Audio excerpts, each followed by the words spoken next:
Point అది correct. కాకపోతే సమస్య అక్కడ ఉన్న ఛార్జ్ షీట్ లో ఈవెన్ సిబిఐ మెన్షన్ చేసింది. అవును మరి ఏంటి అంటే అక్కడ మీరు ఒకసారి నా పాత వీడియోలు చూస్తే కూడా అర్థమవుతుంది. గంగిరెడ్డి అనేటువంటి వాడు ఇద్దరికి చుట్టమే కదా.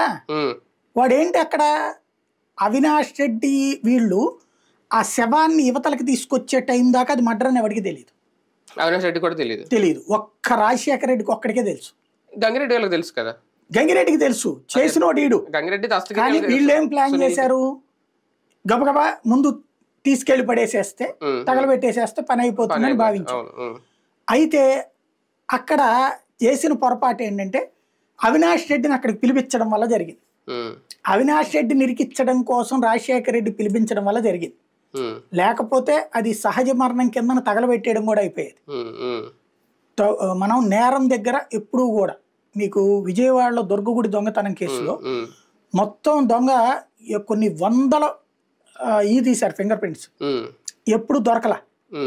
ఒక్క ఫింగర్ ప్రింట్ గుళ్ళో అంటే అర్చకుల దగ్గర నుంచి అందరికీ తీశారనమాట. ఎవరిది సూట్ కాల, అంటే మిగతా అన్ని సూట్ అయినాయి. వీళ్ళు అంటే వాళ్ళు దొంగతనం చేయరు కదా అర్చకులు కానీ వాళ్ళు, కాబట్టి వాళ్ళని ఎంక్వైరీ చేశారు, అన్నీ అయిపోయింది.